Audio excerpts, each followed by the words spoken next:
to some, good afternoon and good evening to others. We are so thankful for all of you that have joined us today. I am the Reverend Sekinah Hamlin, the Minister for Economic Justice for the United Church of Christ, and one of the members of the National Council of Churches +1 Reparatory Justice Working Group that hosts these monthly webinars. And we're so very thankful to the Samuel DeWitt Proctor Conference for extending itself and being the organizational host and keeper of this great work. I do want to just express to you just our joy for the session that we have for you today. This session will focus on land and debt. Of course, we know this is Earth Month, and even some would say Earth Day coming up, but we like to say Earth Month. And we're going to do something that we always do with these webinars, and that is to start with a theological context. And we have Pastor Clemetson, Alex Clemetson, who is going to give us that. He is an Afro-Eco theologian, pastor of a United Methodist Church, and executive director and founder of Together We Compost. And he'll provide that intersectional lens as we begin to look at reparations, ecological devastation, land, and debt. Pastor.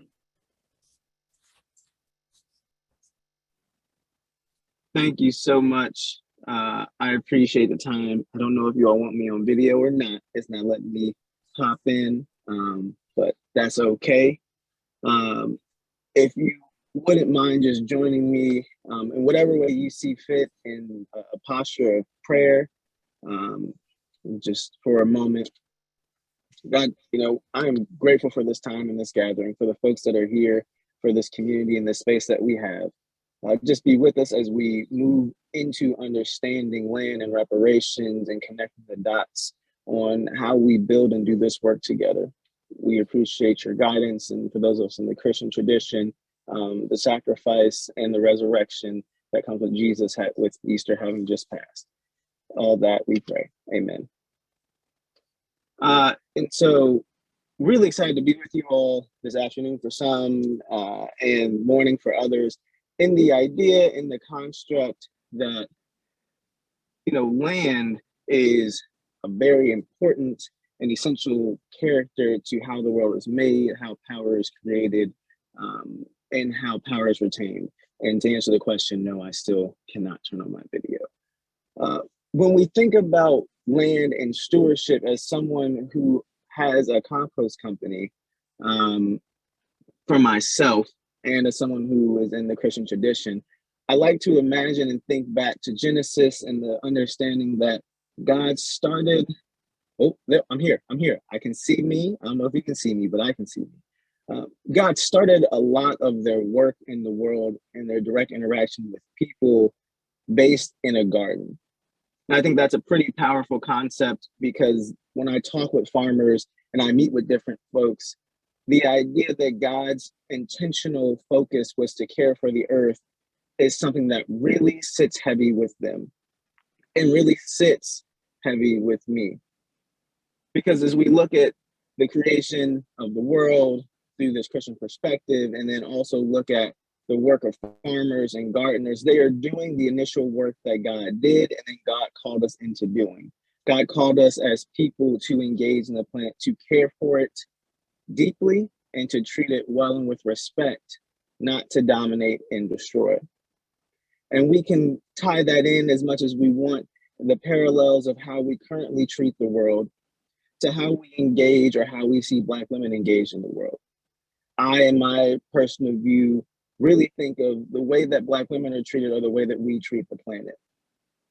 Black women are dismissed, they are abused, they are disrespected, and the resources that lie within them are pulled out consistently. And that's how we treat the planet, as if it's some endless wealth of richness that doesn't need to be restored, doesn't need patience, doesn't need time. doesn't need grace because we're to have dominion over it. And that's not exactly what we see. Because even with Easter just passing and Jesus resurrecting, when Mary is at the tomb and is weeping, Jesus appears to her as a gardener. For me, that brings it back full circle. God started in the garden with Adam and Eve and is now appearing to Mary after resurrection as a gardener. This practice of caring for the earth continues in all forms and versions of God.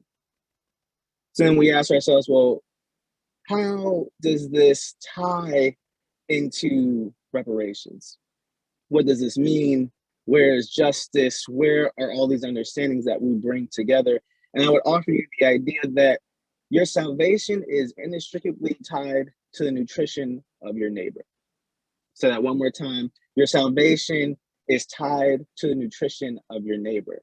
I am of the belief that our neighbors and our community's ability to survive and have good, clean, and healthy food with access to the land is the responsibility that God has placed on all of us and has given to us.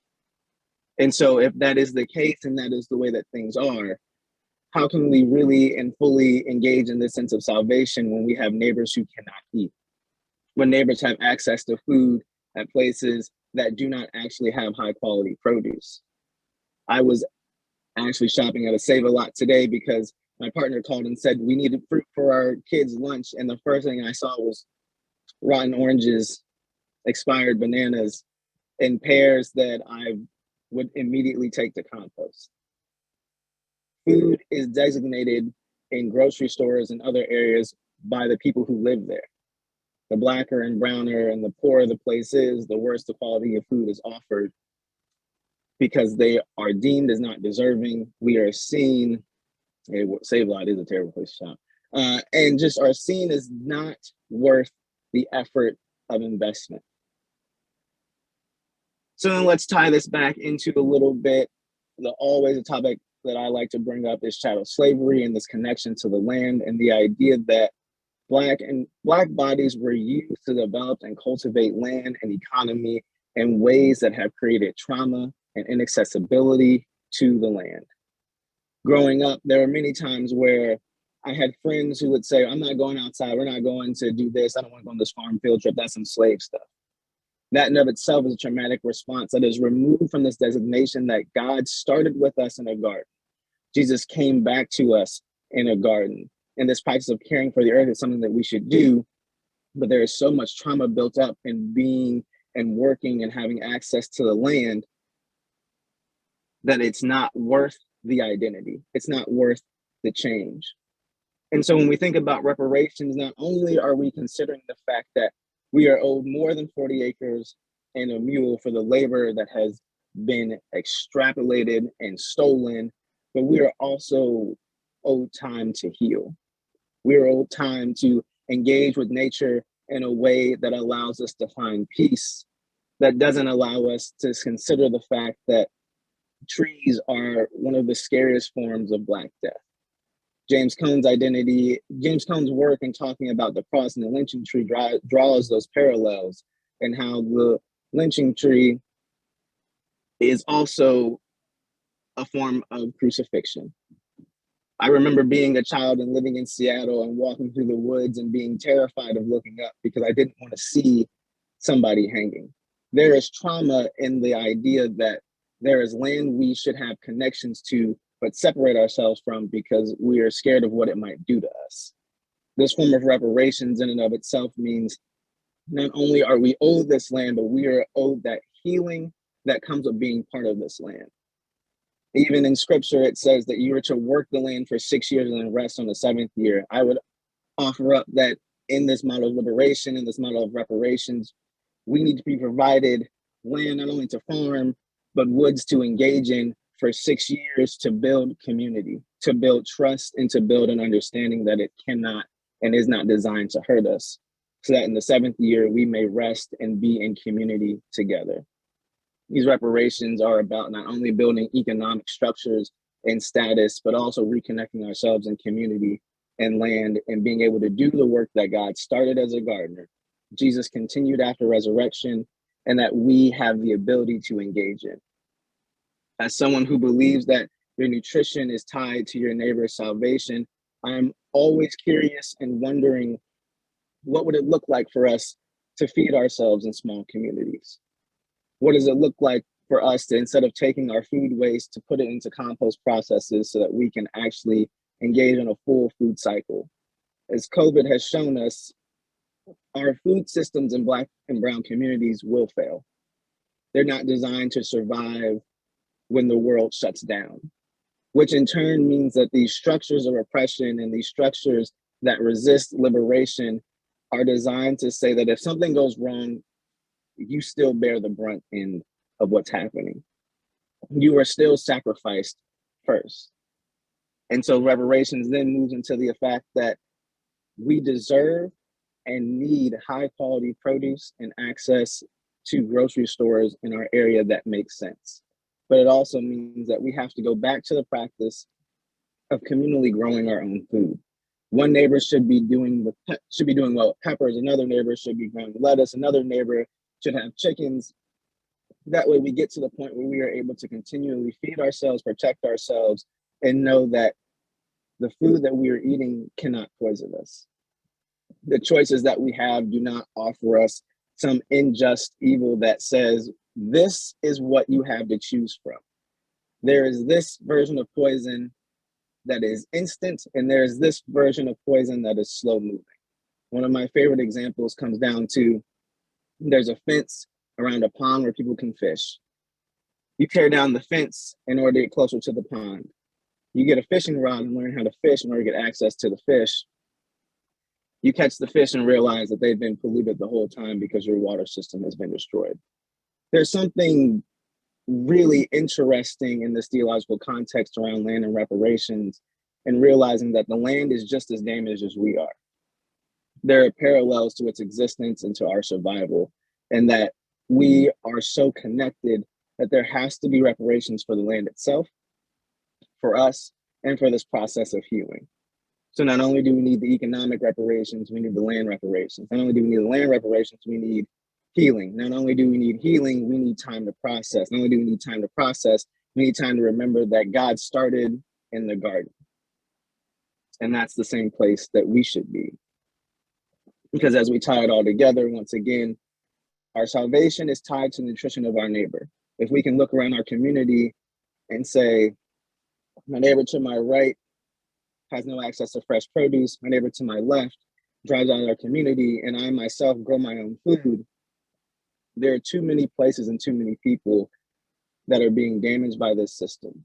We can save the planet in several ways if we can grow food in community, if we can build reparations that provide access to land and resources that are rightfully deserved. And beyond that, we connect to our sense of salvation and our deeper sense of God, and we are able to care for the land and one another. If we do this and we have these things in connection, we provide a new form and a new identity of reparations that transcend beyond the continuation of structures that exist, but move into newfound systems that provide us insight in which we could have never held before.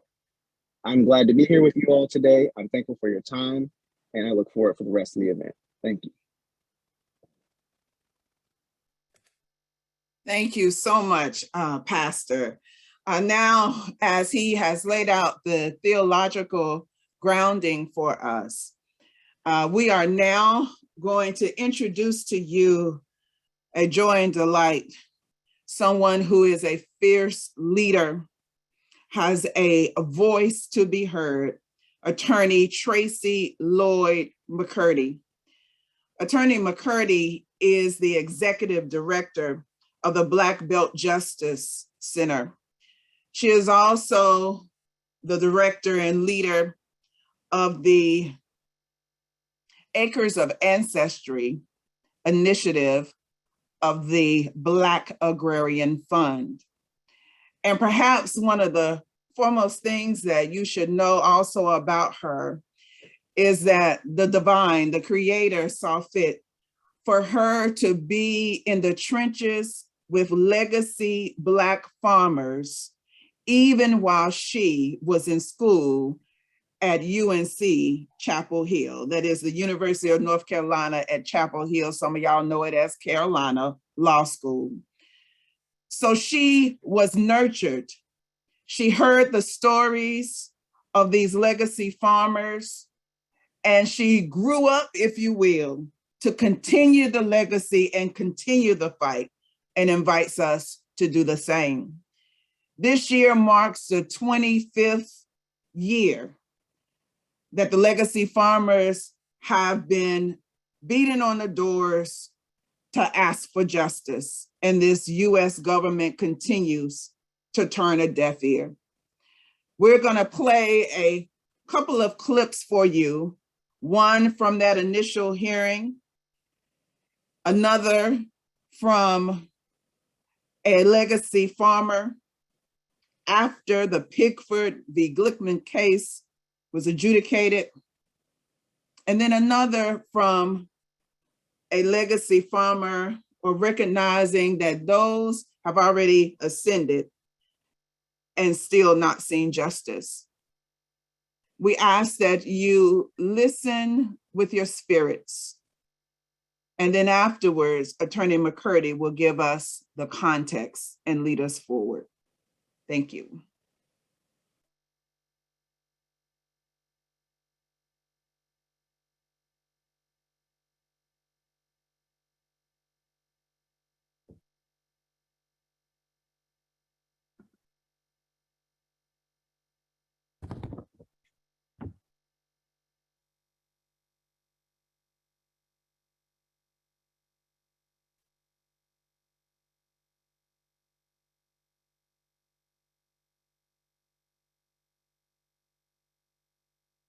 We met with the Farmers Home Administration. My heart was pricked. And they said, you have no way out. You will never be able to repay this bill. We stated to them, what can we do? Go bankrupt, or else borrow from PCA, because you can borrow from PCA to pay one of our loans off. This is what we did. And borrowing from PCA, it added more debt to that we owed. Down through the years, we borrowed $50,000 from PCA. And at that time, we were indebted with the Farmers Home Administration for approximately $170,000. So we added $163,000, I'm sorry. So the $163,000 was added to the $50,000. And here we are, could not get any money to continue farming. We could not go outside and borrow any money because we were tied up with the Farmers Home Administration. I prayed, I cried. I could not do my work successfully. My husband became ill. He was hospitalized for 14 days away from the farm. I didn't know what to do. The children were growing older, and as I stated before, they wanted to go to college. We had 4 in college at one time. And all of this came at one time while 4 children were in college. So what could we do? The pressures of life carried me down so strong that I had to turn to God more than ever with prayer and fasting. The Spirit came to me and said, I own a cattle on 1,000 hills, and I would take care of you. That is when the peace came over me. And I said to my husband, God will provide. And he did provide, even though it was still hard. But each time that we were told that this $25,000 debt, annual debt, was due, somehow or other, we were able to scrape it up. $20,000 of the $25,000 a year was interest. Now, can you imagine if we could not get the money to repay the principal?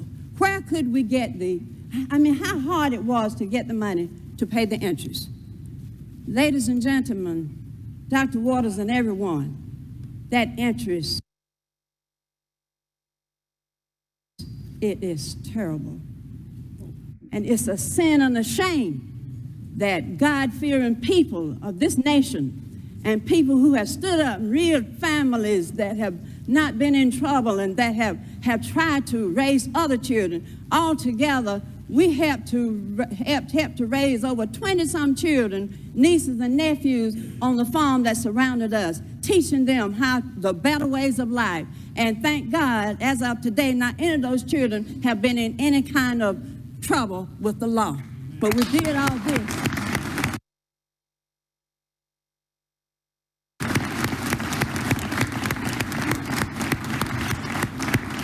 They were not all of our children, but we wanted them to be respectful citizens, and they have been respectful citizens.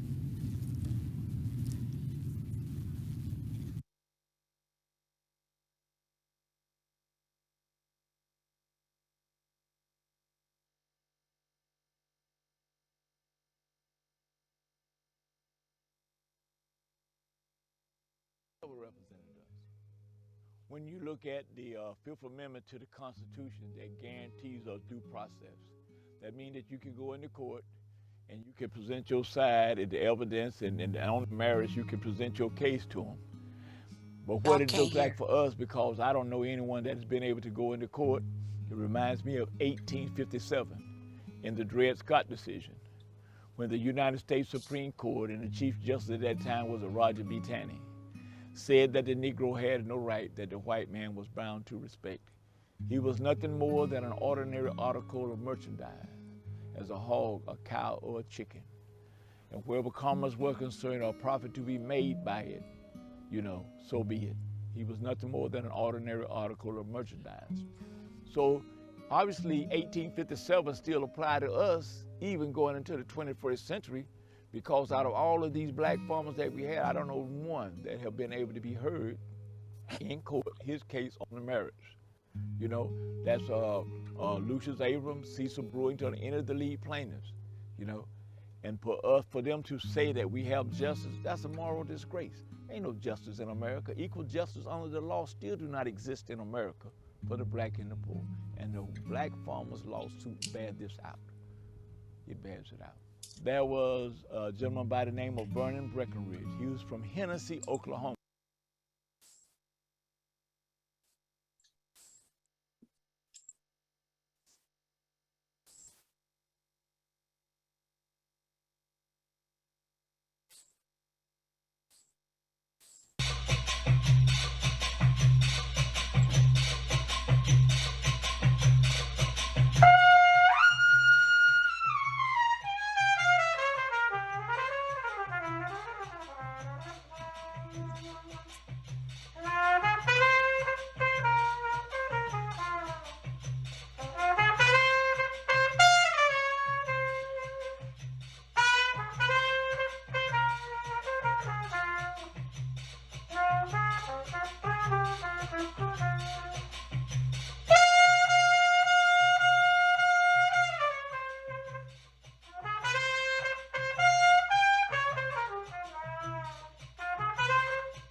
Wow. I have to center myself because that was a lot to take in.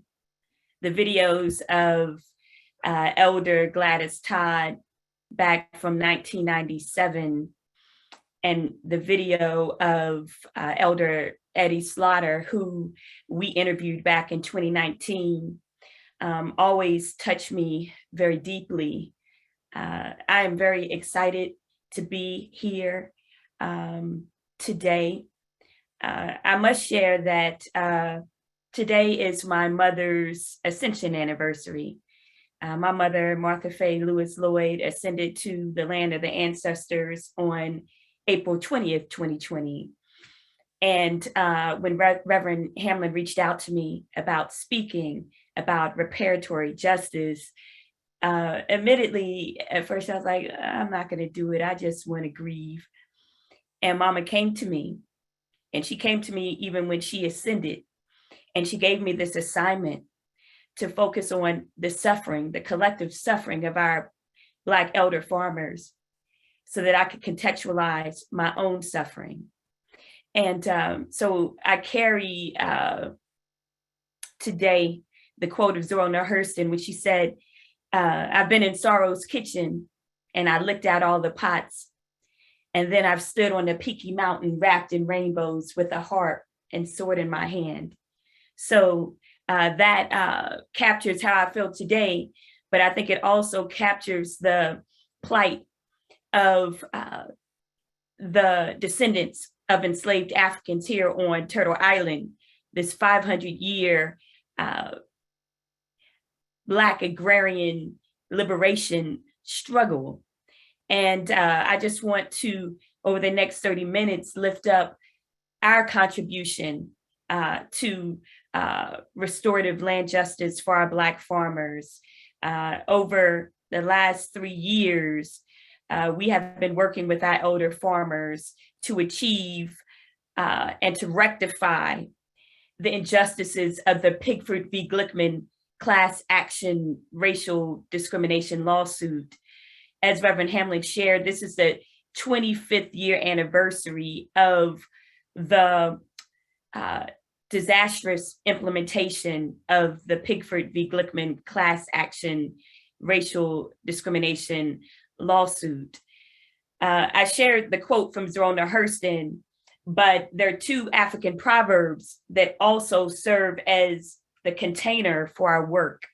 One is, the axe forgets what the tree remembers. The axe forgets what the tree remembers. And then the second proverb is, until the lions have their own historians, the history of the hunt will always glorify the hunter. And that's what this journey has been, the need for the Black agrarian community to reclaim the narrative from the dominator culture that the Pigford v. Glickman class action racial discrimination lawsuit was actually restorative. So I'm glad that we started with Elder Gladys Todd. And when you study Black agrarian history, she is a force of light, of consciousness. And when she talked about her debt, that snippet, her annual debt being $25,000, and that $20,000 out of that $25,000 was interest. That debt was used and has been a tool of racial oppression. And many of the Pigford legacy farmers, because only 4.8% of the $1 billion settlement in 1997, well, was settled in 1999, went to debt cancellation. And so let me back up. What were our farmers fighting for? So we know that our farmers had experienced and continue to experience egregious anti-Black racism with respect to USDA, the local FSA offices, Farm Service Agency offices, and the county committee system. And so our farmers organized back in 1997, this historic class action racial discrimination lawsuit, and they were fighting for the return of their land, for full debt cancellation, federal and state tax relief, and what they call injunctive relief, priority of services. They didn't want to continue to engage with the USDA, where the USDA would utilize various tools of colonial colonization, but were racialized tools of oppression. So what do I mean by that? We can look at the history of debt. And so how did these farmers get into debt? Many of the farmers that we represent, the Pigford legacy farmers, today their debt exceeds 1.6 million. So oftentimes what USDA would do to the Black farmers is that not only would they deny the loans, they would delay the loans. And so then the farmers would have to take out even more money, because we know with farming, it's very time sensitive. Black farmers also had to experience what was called supervised accounts. And it was mostly Black farmers that received the brunt of this racial oppression. So a farmer had to drive 60 miles to the Farm Service Agency to get the signature of the loan officer in order to take the check to the bank to cash it. And so oftentimes they would go to the FSA office and the loan officer wouldn't be there. So when we talk about this accumulation of debt, none of that debt was canceled back in 1999. Again, it was $1 billion settlement, and only 4.8% of that $1 billion settlement went to debt cancellation. We know, I did go to Carolina for law school, but I went to North Carolina A&T for undergrad. And one of the professors at North Carolina A&T, Professor Donald McDowell, back in 1997 or 1999, when they had the fairness hearing in DC, he presented research that was shared by attorney Stefan Bowens, who at the time was the executive director of the North Carolina Association of Black Lawyers Land Loss Prevention Project.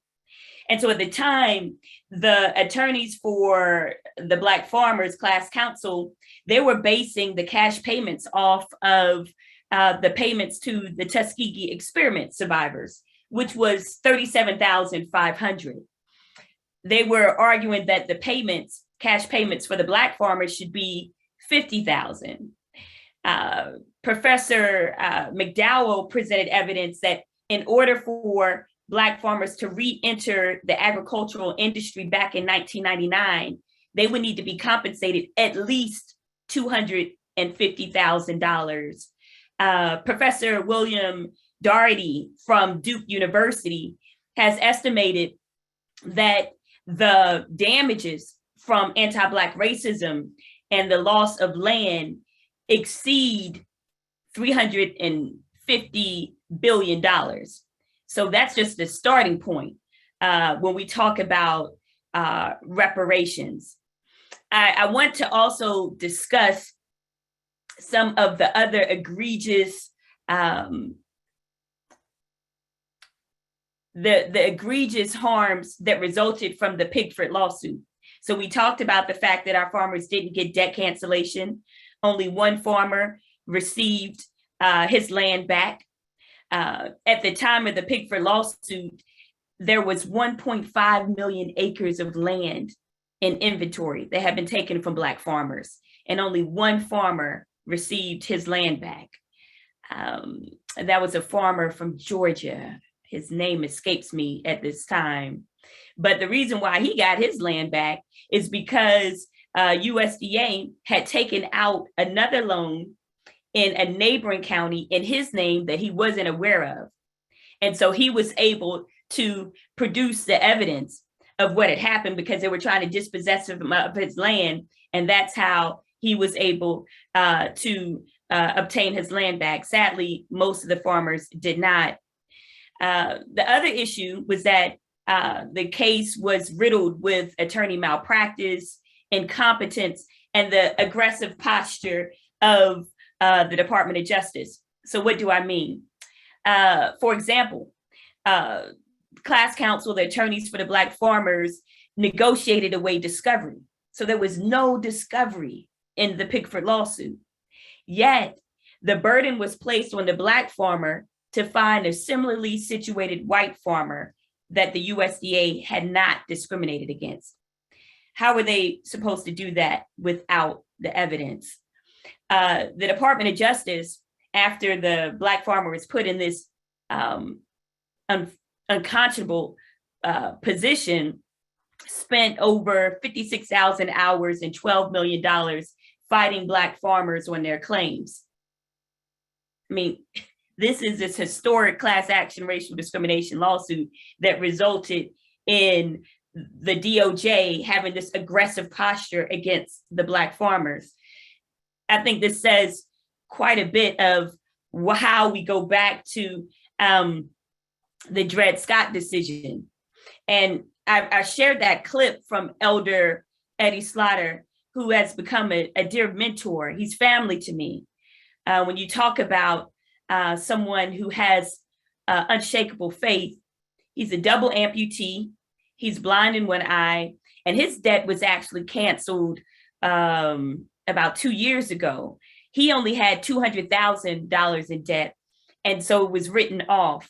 Most of the farmers that have land, the debt has not been canceled. So I think I really want to make that point.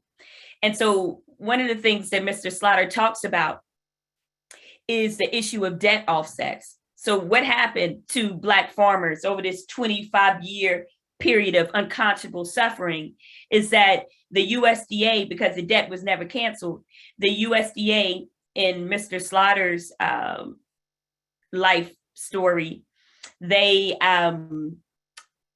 offset his disability, his Social Security, his peanut subsidy, his tax refunds amounting to $41,000. $41,000. There's another farmer in Kansas. His name is Rod Bradshaw. And USDA over these last 25 years have offset him at the tune of $186,000. There is a silver lining to this. And when we talk about the importance of us being the lions with the pen, that we're telling our own stories, we did a press event with Senator Reverend Warnock, Senator Cory Booker, and Senator Elizabeth Warren.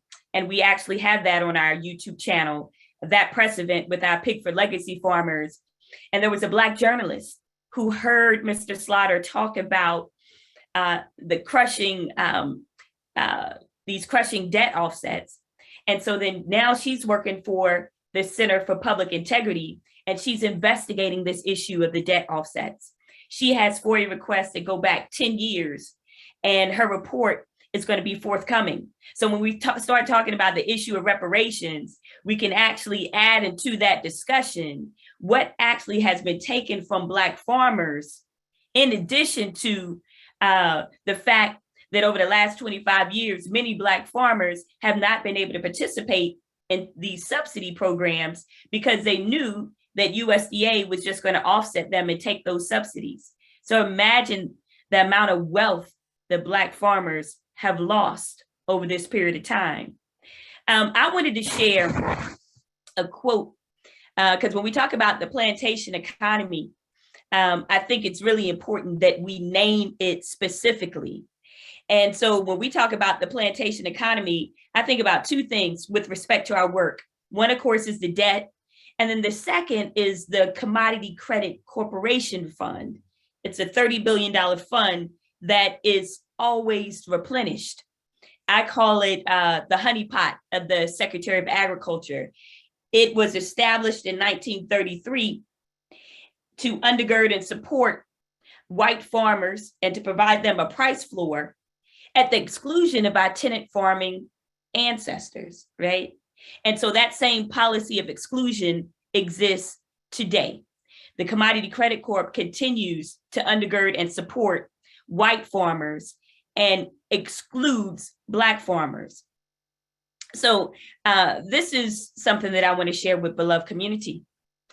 I said it is important that we name the plantation economy, the violent removal of Native nations from their sovereign lands, the racialized chattel enslavement of Africans, the construction of private property rights to shore up European hegemony and dominion over natural resources, the commodification of the natural world, the systematic exclusion and dispossession of Africans of their farmlands and thus self-determination, the creation of a perpetual wage labor class, the theft and monetization of agrarian traditional knowledge and ways of knowing, and the lionized mythology perpetuated and exported by the dominated culture of this country's pursuit of equality for all human beings. We do this work to dismantle the plantation economy and to create a liberatory one. 3 years ago, our Pigford Legacy farmers reached out to the Black Belt Justice Center. Now, they have been fighting in federal court since the disastrous implementation of the Pigford lawsuit. So they've been fighting since 1997. One of the Pigford Legacy farmers, his name is Bernard Bates. He transitioned to the ancestral realm back in January. He was 85 years old, and he reached out to another Pigford Legacy farmer, Miss Bernice Atchison, 3 days before he transitioned. And he told Elder Atchison, he said, you know, Queen Mother, I was trying to hold on as long as I could, but I'm not going to be able to do so. But I want you to keep fighting. Never stop fighting. I lift up Bernard Bates often when I speak because he is a descendant of the North Star in the Black agrarian community, Nicodemus, Kansas. His grandfather actually helped settle Nicodemus, Kansas. And unlike most Black agrarians, his grandfather actually received 250 acres from the Homestead Act of 1862. Now, we know that the Homestead Act of 1862 transferred over 240 million acres of land to mostly white colonizers at the exclusion of African stolen land from the indigenous nations.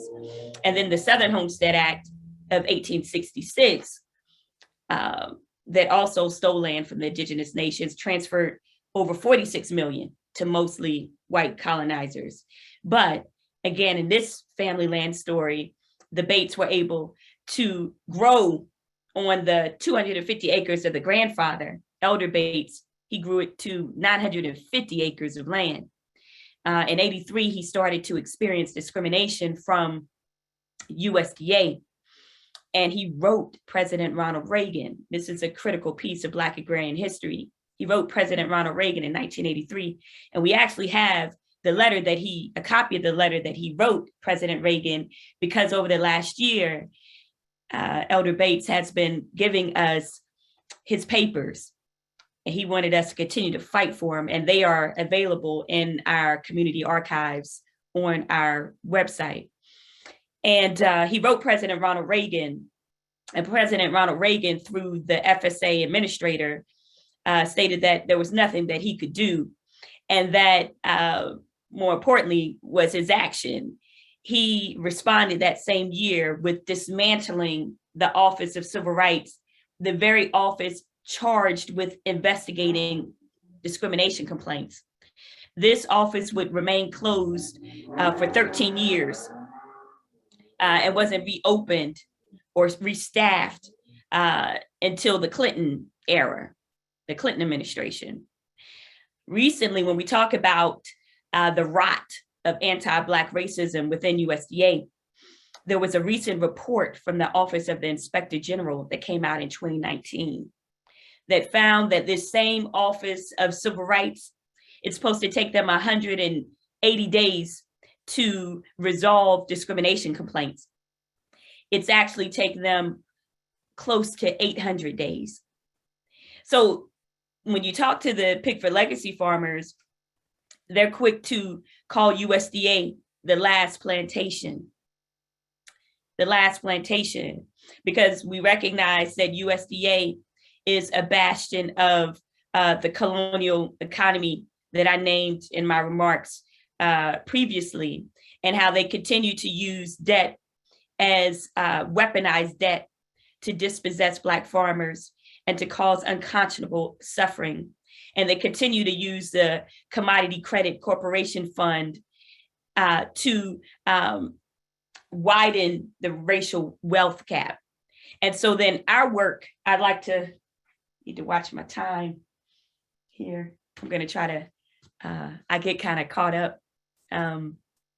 But I want to talk about our work over the last 3 years, when our elder farmers, when we learned that they were representing themselves in federal court pro se without legal representation, and they needed legal representation for their appeal, we immediately got involved and we named the campaign the Black Farmers Appeal Cancel Pig for Debt campaign. And Mr. Slaughter shared with me, he said, do you know who David Walker is? Have you read David Walker's appeal? And I smiled, and I knew that just as David Walker was challenging chattel slavery, we were also challenging another extension of that, which is slavery through debt. I didn't share my family land story, but I want to share the fact that I am a descendant, like most Black folks, of my great-great-grandmother, Lizzie Webb, who was born at the end of slavery. She was a sharecropper and became an independent farmer with my great-great-grandfather, Gordon Webb. And we still have the family farm, 30 acres, in our family, held collectively, as many Black families throughout the South. I want to contrast that land memory with that of George Floyd, right? When we talk about debt, George Floyd's great-great-grandfather, Hillary Stewart, I believe it's Hillary Stewart. He was born into slavery, and during Reconstruction, he was able to acquire over 500 acres of land in Eastern North Carolina. Due to white terrorism, collusion, and criminality, he lost all 500 acres of land. George Floyd's grandparents worked as sharecroppers in the tobacco and cotton fields in Eastern North Carolina, and the family was never able to acquire land again. So this is the context of the battle that our farmers have been fighting. And so when they reached out to us, this is the spirit of our campaign. So they reached out to us, and we, of course, represented them in DC Circuit Court. And as Mr. Slaughter shared in his remarks about Dred Scott, that was the decision that we received. All the decisions come out, Dred Scott, with respect to the recognition of the humanity of Black farmers and our right to be sovereign and to own land and to transfer land to the generations coming. And so then we took a multidisciplinary approach. We began to pursue a legislative strategy. My grandmother was fond of saying, always be Brer Rabbit. So we initially worked with Senator Elizabeth Warren on a comprehensive platform to eradicate institutional discrimination, specifically anti-Black racism within USDA. And I meant to share that in the reading materials. This is when she was running for president. And then that language inspired the language in the Justice for Black Farmers Act that was introduced by Senator Cory Booker in 2020 and reintroduced in 2021. And if you haven't had an opportunity to read that, We have that act on our website. It is the most comprehensive act to ever be introduced that's firmly rooted in the Black agrarian imagination of restorative land justice. And we knew that we couldn't secure the 60 votes, so we had to go another way. So we looked at budget reconciliation with the American Rescue Plan Act. Elder Slaughter likes to say, sometimes God sends a blessing and the devil delivers it. And that's what happened with the American Rescue Plan Act and the pandemic. We were able to secure language in the American Rescue Plan Act that would provide debt cancellation to our Pigford legacy farmers. Now, what we had to do, because there was a lack of political courage to resolve the issue of anti-Black racism within USDA, so they expanded it, the American Rescue Plan Act, to include all farmers of color, right? So everybody gets debt cancellation except white farmers. We got on board with it, even though we knew that it was vulnerable to constitutional attack. Again, Black farmers had the historical record, but to expand it to all farmers of color, that could be problematic. So one of the things that we wanted to do, and we advocated, was the quick implementation of the debt cancellation program, because we knew that it could be challenged. We didn't expect it, but the reality is Secretary Vilsack, Thomas Vilsack, this is his third term, and many of us opposed him coming back a third term, and we're very much saddened to see that President Biden selected him over Representative Marcia Fudge. He waited over 3 months to implement the debt cancellation program, and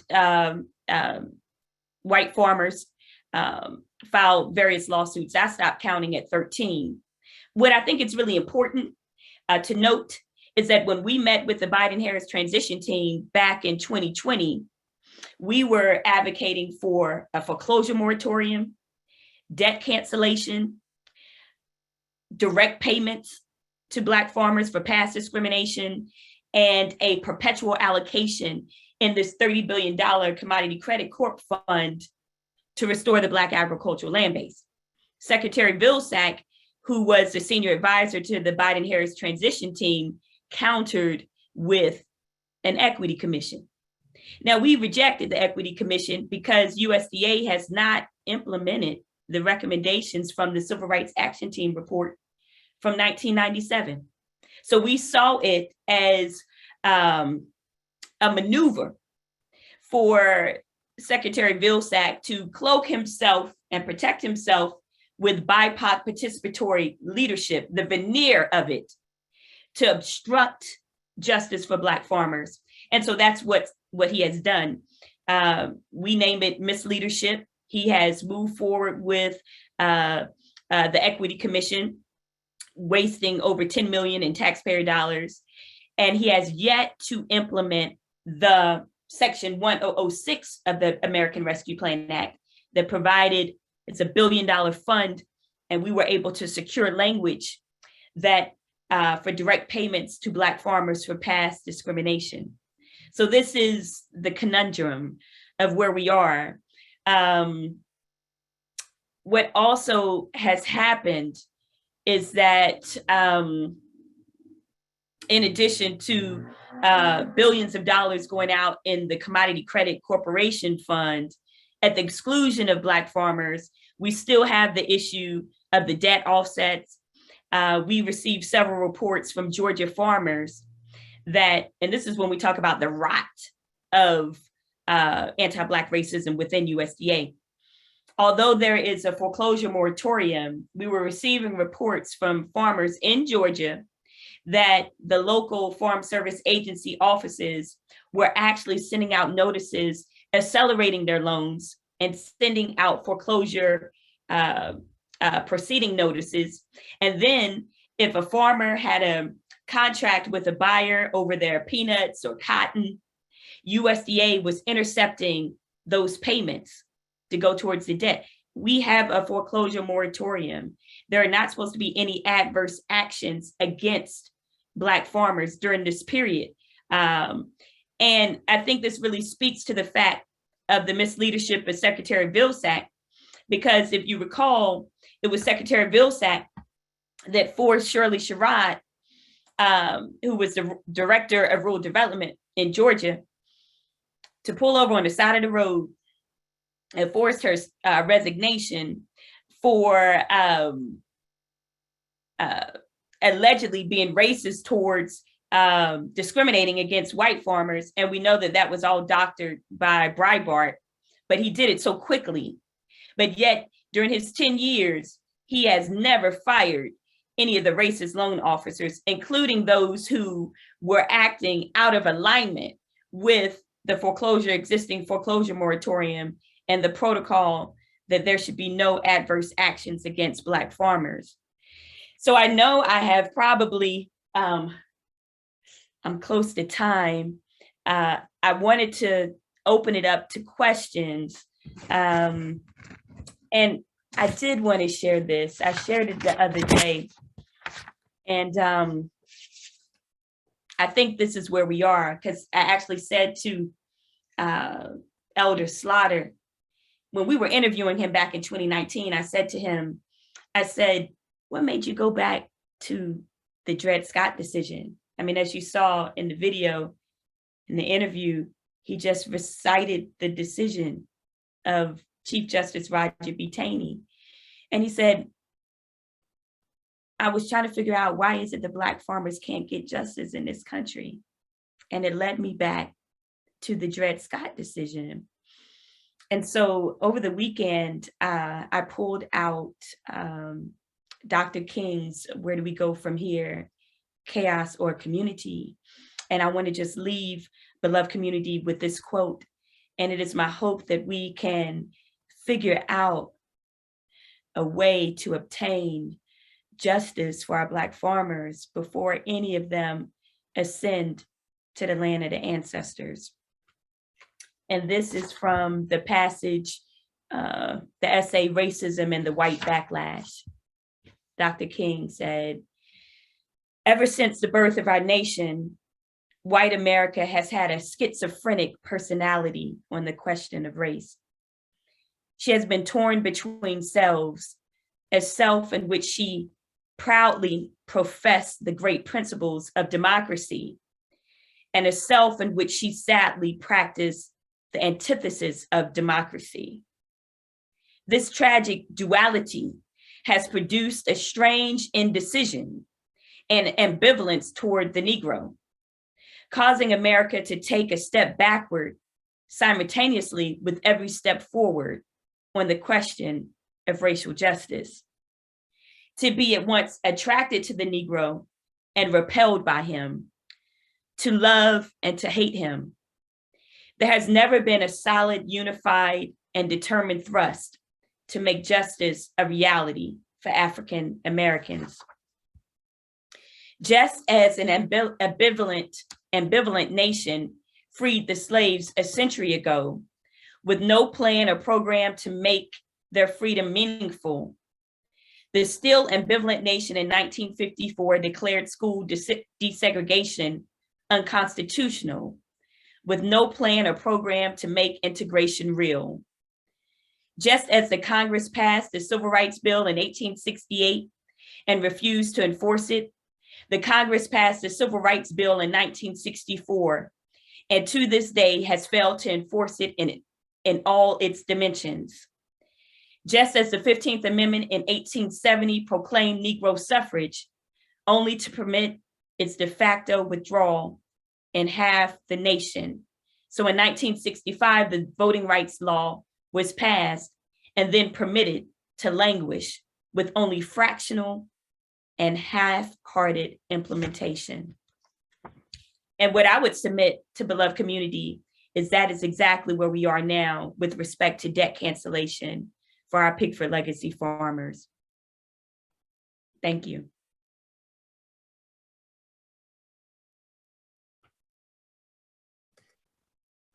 Thank you so much, Attorney McCurty, for that powerful presentation. We always want to shed a light on some issues that you may be hearing for the first time, or may quite honestly have forgotten about, because the media tends to only stay on a particular cycle. So if you have any questions, please put them in the chat or in the Q&A. I did want to clarify, because oftentimes folks talk about Pigford 2. There was a second lawsuit. And at the time, President Obama allocated $1.25 billion for that.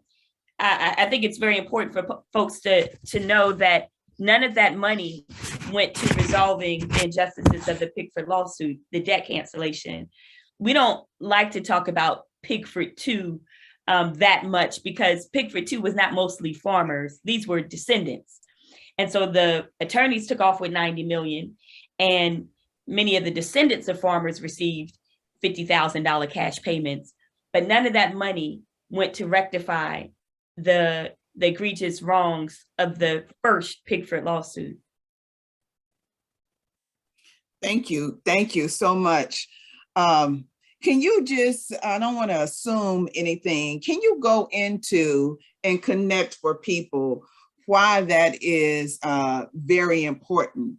Particularly, and I guess I'm leading in a lot of ways, but as I said, I don't want to assume anything in terms of how it connects with the racial wealth gap, and why the legacy farmers are so important, and the history even of land loss, primarily, let's tell the truth and shame the devil, stealing of land from Black and brown people, as we talk now, in this case, Black people, and ways then that as you steal the land because of all the debt that is accrued, then there is no wealth to pass down to generations.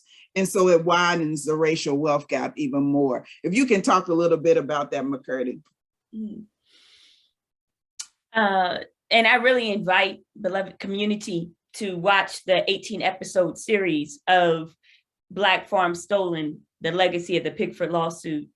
And we spoke with legacy farmers, Eddie Slaughter, Lucius Abrams, and Carl Parker, all farmers from Georgia.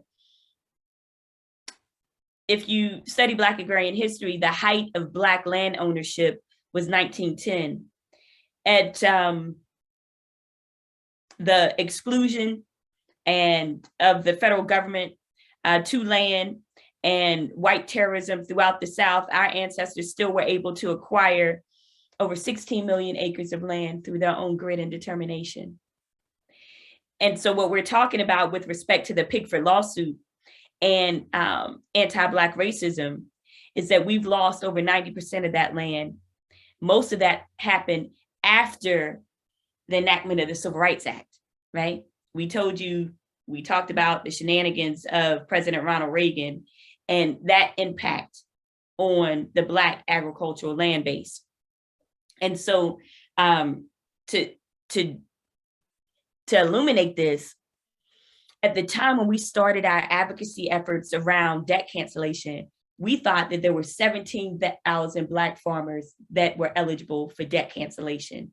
Because again, if you go back to Pigford, there were 22,000 Black farmers that received in Pigford 1 some form of recompense, mostly the $50,000 that again was based on the payments to the Tuskegee experiment survivors. So we always reject that because the farmers wanted their land. None of the farmers wanted $50,000. It was woefully insufficient. And so I think when we look at what has happened over this period of time with respect to our farmers and the fact that we thought that there were 17,000 Black farmers that had debt. And in actuality, there was only 2,500 Black farmers out of the 22,000 self-identifying, because you could self-identify BIPOC, Black, Indigenous, people of color. That was another shenanigan from USDA. So you could self-identify. So it was only 8% of Black farmers that were actually eligible for debt cancellation. There are only about 38,000 Black farmers now. So what happened?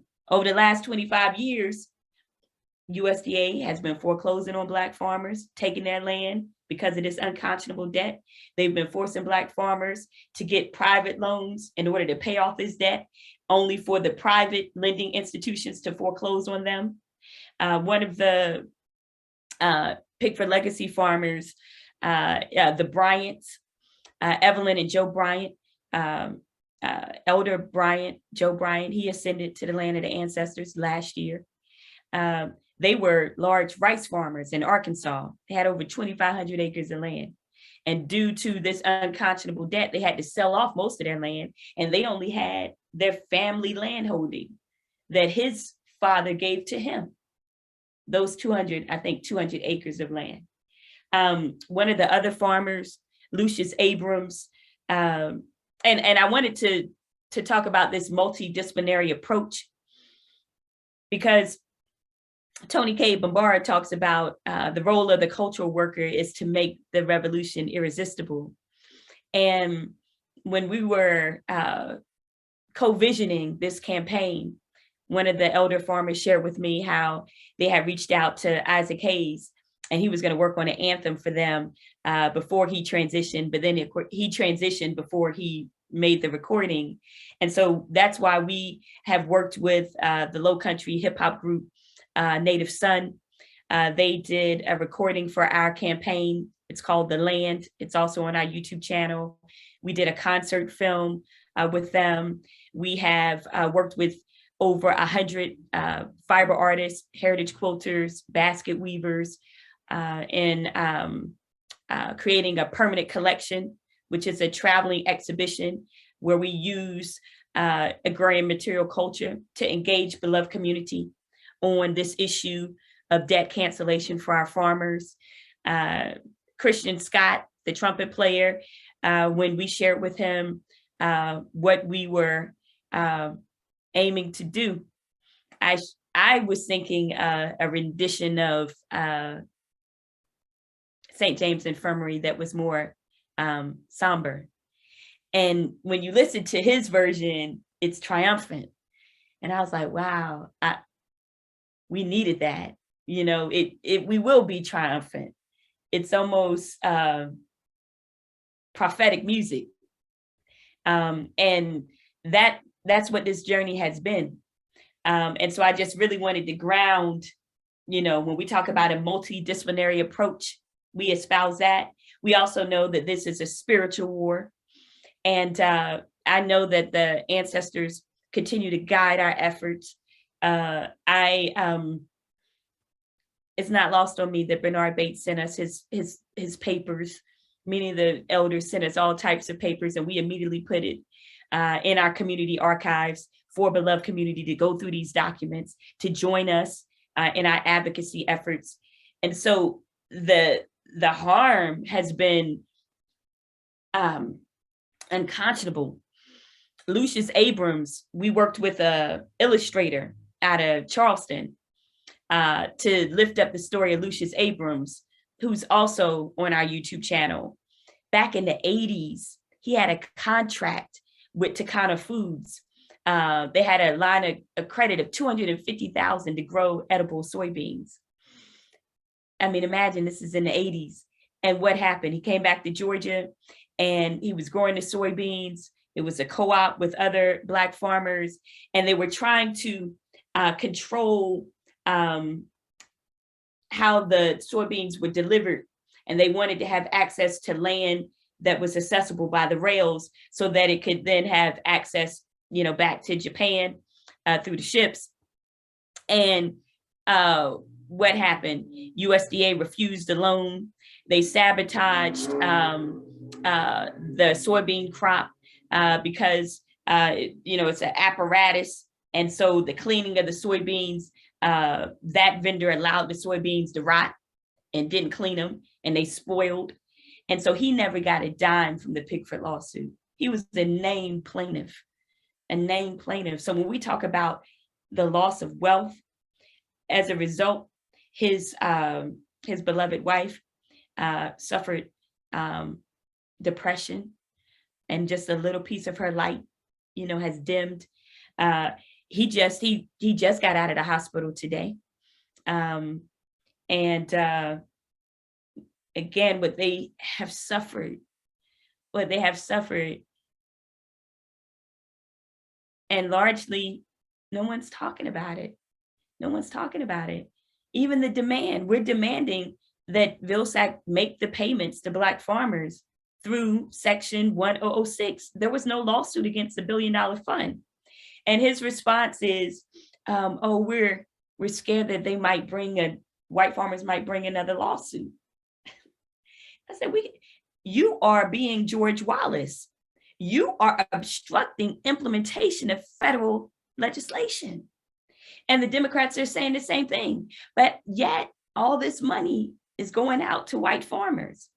Another shenanigan that's happening is, now that there have been lawsuits challenging race-based remediation, what they want to do in the next farm bill is to introduce a new designation, what they're calling historically underserved, which will encompass women, beginning farmers, veteran farmers. So now you're talking about 80% of the population. That's not targeted race-based remediation.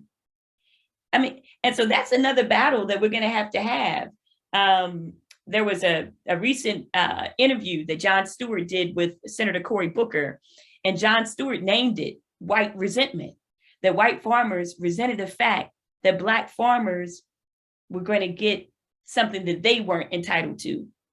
Mind you, again, if you study US history, they got land, they've gotten the subsidies through the commodity credit, and here they are saying that somehow they're getting something, that Black farmers are getting something that they were excluded from, and that's not the history. That's historical amnesia.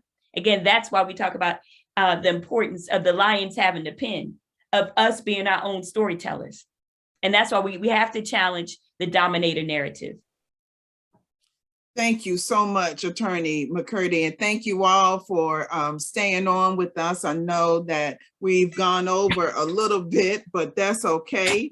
I will let you know also that this is not the last time that you are going to hear from us about the Black Belt Justice Center, because we are going to be in this fight. So look for some things coming forward.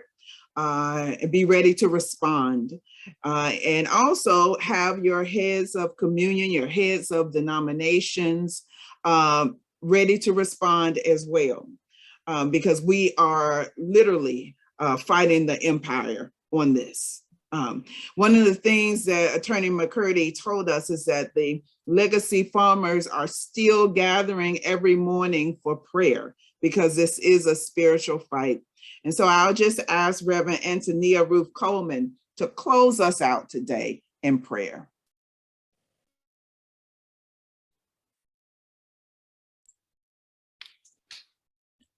My word on today.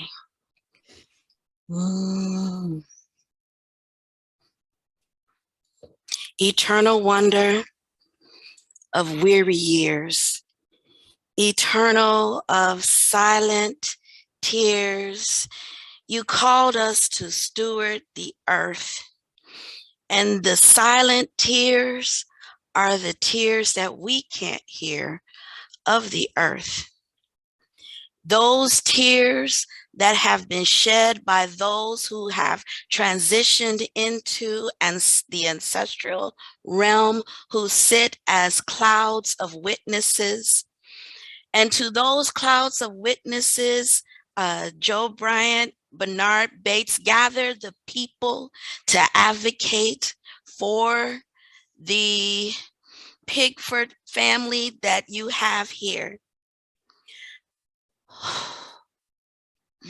A story and a testimony that we have heard from your people, Eternal Wonder. A story of injustice, a story of unfairness, a story of yet continued oppression of people.